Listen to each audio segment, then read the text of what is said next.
आज का हमारा जो लेक्चर है वो है 9th क्लास का जो फर्स्ट चैप्टर है।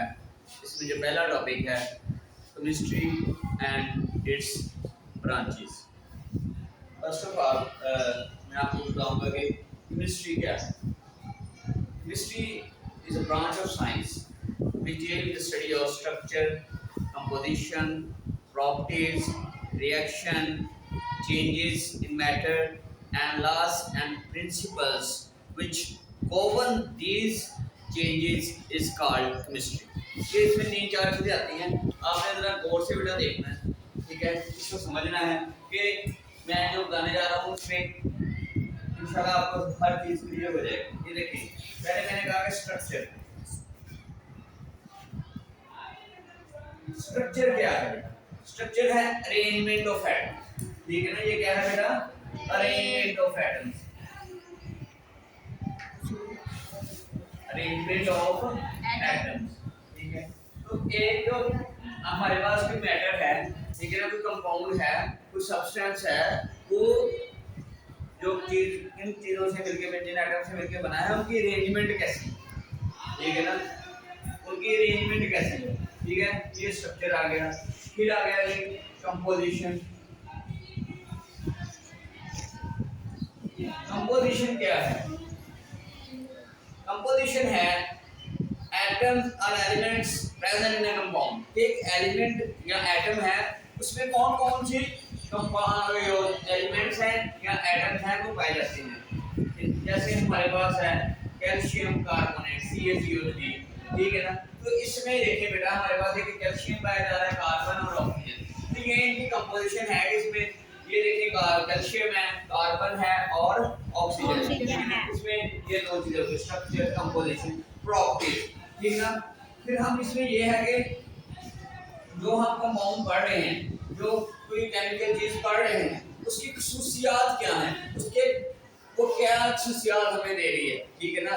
जो प्रॉपर्टीज के बारे में पढ़ते हैं, फिर हम उसके रिएक्शंस के बारे में पढ़ते हैं, ठीक है, कि वो कौन सी हमें रिएक्शंस देता है, ठीक है ना। तो ये जो रिएक्शन हैं, जो मसलन कोई चीज मिलके क्या बना रही है, इसके साथ हमें ये मसलन ये कंपाउंड है, तो इसके साथ हमें कौन कौन सी चीजें हासिल हो रही हैं। ये रिएक्ट इसके पानी के साथ रिएक्शन करे तो क्या होगा, ठीक है, और किसी चीज के साथ करे तो क्या होगा।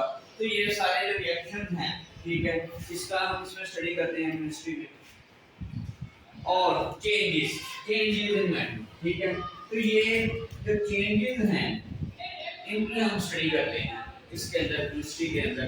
तो ये चार पांच चीजें आपको याद रखनी है। पहले तो हम इसमें structure, composition, properties, reaction and changes of matter, ठीक है। तो ये बहुत अहम चीज है, ये बेटा आपको अच्छी तरह याद होनी चाहिए, ठीक है। इसके बाद है बेटा हमारे पास इसकी ब्रांचेस हैं। पहली है जो वो है physical chemistry. Physical chemistry branch of chemistry which deals with the substance at their atomic and molecular level, ठीक है। इसमें हम सब्सटेंस को पढ़ते हैं उसके एटॉमिक लेवल पे और उसके मॉलिक्यूलर लेवल पे जाते हैं, ठीक है। स्टडी है, ब्रांच है केमिस्ट्री की।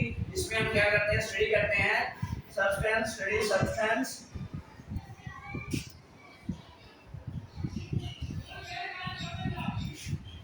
at their atomic and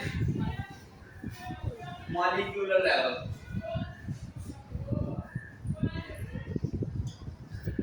ठीक है। तो इसमें हम ये पढ़ते हैं, ठीक है, हमने जो स्टडी जो सब्सटेंस हम पढ़ रहे हैं उसको हमने स्टडी करना है उनके एटॉमिक लेवल पे और मॉलिक्यूलर लेवल पे। इसमें मजीद हम क्या देखते हैं, इसमें हम रेट ऑफ रिएक्शंस,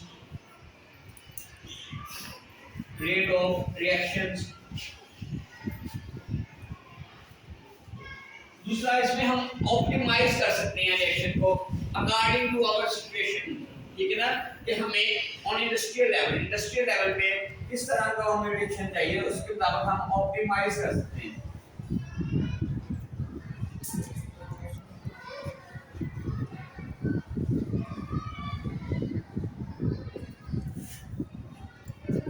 और इसमें हम लॉज और प्रिंसिपल्स के बारे में पढ़ते हैं, ठीक है, जो हमें रिएक्शन के मतलब इंफॉर्मेशन देते हैं।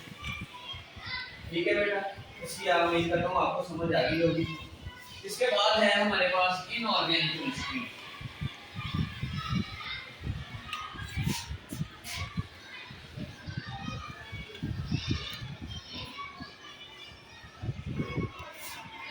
Inorganic chemistry, it is a branch of science which deals with the study of all elements except carbon and hydrogen and their derivatives. ठीक है, ये जो ब्रांच है केमिस्ट्री की, इसमें हम तमाम एलिमेंट्स का मुताला करते हैं। ठीक है, इसके अलावा कार्बन, हाइड्रोजन और उसके डेरिवेटिव्स के अलावा हम तमाम जितने भी एलिमेंट्स हैं उन सब का इसमें हम मुताला करते हैं। ठीक है, इसमें हमारे पास सॉल्ट्स वगैरह आ जाते हैं, एसिड बेस, ठीक है, इस तरह की चीज़ें आ जाती हैं। और इसके ये यूजेस हैं बेटा इनऑर्गेनिक केमिस्ट्री के, ये फ्यूल में, मेडिसिन में, ठीक है, और बहुत से चीज़ें हैं जिनमें ये इस्तेमाल होती हैं। ठीक है, इनऑर्गेनिक केमिस्ट्री, ठीक है, इसमें स्टडी करते हैं all elements except carbon and hydrogen and their derivative. ठीक है, ये भी हो गया। इसके बाद है ऑर्गेनिक केमिस्ट्री। ऑर्गेनिक केमिस्ट्री बिल्कुल इसके बरक्स है। उसमें इनऑर्गेनिक में मैंने भी आपको बताया कि it is a branch of science which deals with the study of all elements except carbon and hydrogen and their derivative. लेकिन इसमें क्या है, इसके ऑपोजिट है ऑर्गेनिक केमिस्ट्री में। ऑर्गेनिक केमिस्ट्री में क्या होता है, it deals with the study of carbon and hydrogen and their derivatives. ठीक है ना, इसमें हम कार्बन, हाइड्रोजन और उसके डेरिवेटिव्स का मुताला करते हैं इसमें सिर्फ। ठीक है ना, तो ये तो बेटा जो ऑर्गेनिक केमिस्ट्री है ये नेसेसरी है। यहाँ भी लाइफ होगी, ऑर्गेनिक केमिस्ट्री का जिक्र होगा। ठीक है, ऑर्गेनिक केमिस्ट्री जो है इसकी वाइड रेंज है। पहले तो ये था कि इसको हम लेबोरेटरी में तैयार नहीं कर सकते, फिर वोलर एक साइंटिस्ट था, उसने यूरिया बना के ये भी काम कर दिया। अब तो करोड़ों की तादाद में ऑर्गेनिक केमिस्ट्री जो है, ऑर्गेनिक केमिकल जो हैं वो लेबोरेटरी में भी तैयार किए जा रहे हैं। ठीक है, तो ये बहुत वाइड रेंज है इसकी, इसका बहुत ज़्यादा इस्तेमाल हैं हमारी रोज़मर्रा ज़िंदगी में, हमारी लाइफ में। ठीक है, जानदारों के मतलब जो भी आप जानदार को चीज़ के मतलब पढ़ेंगे उसमें ऑर्गेनिक केमिस्ट्री।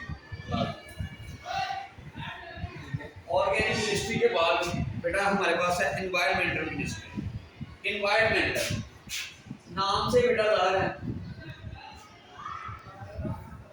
एनवायरमेंटल का मतलब है माहौल, यानी माहौल के मतलब माहौल के मतलब केमिस्ट्री, यानी जानदारों का माहौल पे क्या असरात हो रहे हैं, इंसान का, ह्यूमन बीइंग का माहौल पे क्या असर हो रहा है। ठीक है, आज देख रहे हैं हमने फैक्ट्रियाँ निकाली, इंडस्ट्री इतनी निकाली। ठीक है, ये हम खाद, स्प्रे, ये वो आप देखते हैं। ठीक है, तो इसका क्या असर क्या हो रहा है माहौल के ऊपर। ठीक है, क्या इफेक्ट्स हैं इसके माहौल के ऊपर, इसकी स्टडी करते हैं इसमें हम। और दूसरा ये बेटा हम इसमें देखते हैं कि इसका हम रोक कैसे सकते हैं, इसको कम कैसे कर सकते हैं, जो हमारे माहौल के ऊपर असरात हैं इसको हम कम कैसे कर सकते हैं, इसको मिनिमाइज कैसे कर सकते हैं। ठीक है, तो इसमें एनवायरमेंटल केमिस्ट्री में हम ये चीज़ें देखते हैं कि इंसान का माहौल के ऊपर क्या असरात हैं और हम इनको कम कैसे कर सकते हैं। ठीक हो गया, तो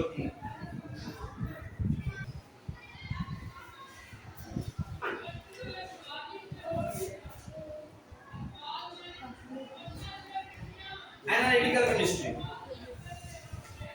एनालिटिकल केमिस्ट्री है, ये ब्रांच है केमिस्ट्री की। इसमें हम क्या करते हैं, इनमें हम एलिमेंट्स के एनालिसिस करते हैं, एलिमेंट्स के एनालिसिस करते हैं। हमारे पास एक सब्सटेंस है, कोई मैटर है, कोई कंपाउंड है, तो हम उसमें उसकी क्या करते हैं, सेपरेशन करते हैं।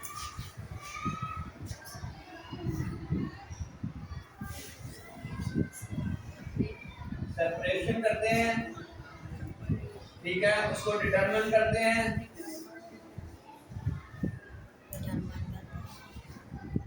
और एनालिसिस करते हैं। ठीक है, इनके कंपाउंड्स हैं, उसमें कितने एलिमेंट्स हैं उनको सेपरेट आउट करना। ठीक है, उनको सेपरेट आउट करना, डिटरमिन करना। ठीक है, उसमें क्या क्या चीजें हैं, फिर एनालिसिस करना।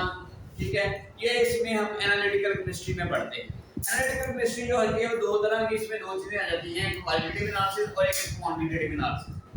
नाम से ही जाहिर है बेटा, क्वांटिटेटिव और क्वालिटेटिव। ये देखें, क्वांटिटेटिव क्वांटिटेटिव और क्वालिटेटिव।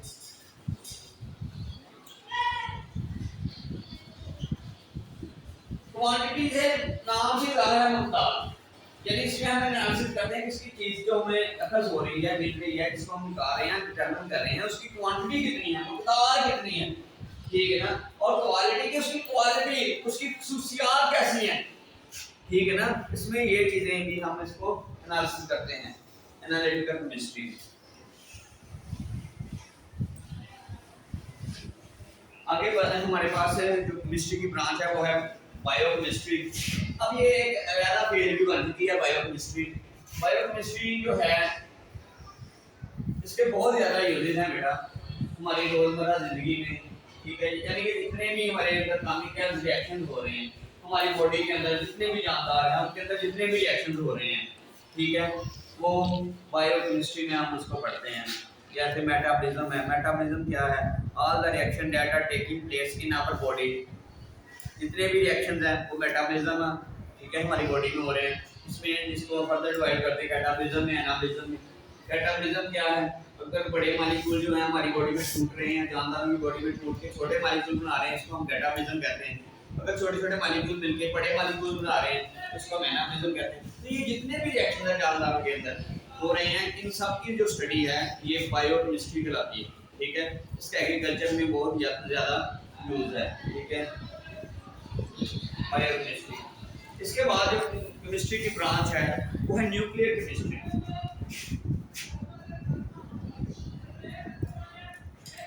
न्यूक्लियर केमिस्ट्री का बेटा बहुत ज़्यादा इस्तेमाल है, ठीक है। न्यूक्लियर केमिस्ट्री क्या है? ए रिएक्शन है at the nucleus of an atom. Nucleus के अंदर, एटम के न्यूक्लियस के अंदर जो रिएक्शंस हो रहे हैं बेटा, इसकी जो स्टडी है, एटम के न्यूक्लियस के अंदर जो रिएक्शंस हो रहे हैं, इसको हम कहते हैं न्यूक्लियर केमिस्ट्री, ठीक है। इसमें हम रेडियो एक्टिविटी का पढ़ते हैं, ठीक है। जो एटॉमिक बम वगैरह आप आजकल थोड़े दिन पहले जंग का दौर था, आपने सुना होगा एटॉमिक बम का जिक्र सुना होगा। ये सारे रिएक्शन वगैरह और एटॉमिक जो रिएक्शन रहते हैं वो न्यूक्लियर केमिस्ट्री में हम पढ़ते हैं, ठीक है। इसमें इसके यूज बहुत ज़्यादा हैं।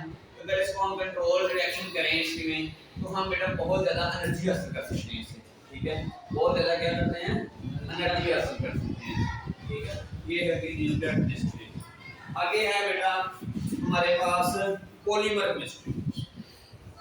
बेटा पॉलीमर केमिस्ट्री जो है ना आजकल ये छाई हुई है, ठीक है। पॉलीमर केमिस्ट्री पॉलीमर्स के मतलब है। पॉली का मतलब क्या है? पॉली का मतलब है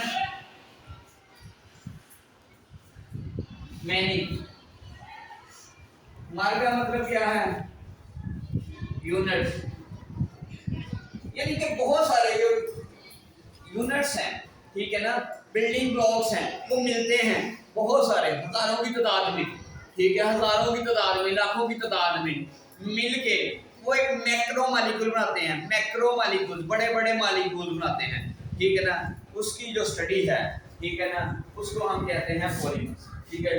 ये इतना वाइड रेंज यूज है ना आजकल इसका कि हर कपड़े प्लास्टिक के बन रहे हैं। ये प्लास्टिक जो है जिसकी हम स्टडी करते हैं, प्लास्टिक के कपड़े बन रहे हैं, ठीक है ना। ये शॉपर आप जो इस्तेमाल करते हैं, ठीक है ना, पॉलीथीन बैग जिसे हम कहते हैं, ठीक है। तो ये बेटा ये भी प्लास्टिक के बन रहे हैं, ये पॉलीमर केमिस्ट्री में आते हैं, ठीक है ना। ये करोगे आप देखें, करोगे जितने भी आपके बर्तन वगैरह हैं आजकल यूज हो रहे हैं, वो प्लास्टिक के हैं, पॉलीमर केमिस्ट्री में आते हैं, ठीक है। करोगे पानी की टैंकियाँ, कहाँ तक आप जो भी इसमें देखें कि आजकल हम आपके जो बैग्स हैं, कोई भी चीज़ है वो पॉलीमर केमिस्ट्री में आती है, ठीक है ना। पॉलीमर केमिस्ट्री ने हमारी जिंदगी को घेर लिया, ठीक हो गया बेटा। इसके बाद है जियो केमिस्ट्री, ठीक है। पॉलीमर केमिस्ट्री के बाद क्या आता है? जियो केमिस्ट्री। जियो का नाम, जियो जब आता है, ठीक है ना, तो नाम से जाहिर है जियो का मतलब क्या है? अर्थ। अर्थ कहते हैं जमीन, यानी जमीन की स्टडी, जमीन के मतलब स्टडी, कि ज़मीन की कंपोजिशन क्या है, ज़मीन किन चीज़ों से मिलकर बनी हुई है, ठीक है ना, इसके रिएक्शन वगैरह, ठीक है ना, जो हम ज़मीन को कैसे अफेक्ट कर रहे हैं, ये सारी चीज़ें इसमें हम पढ़ते हैं जियो केमिस्ट्री में।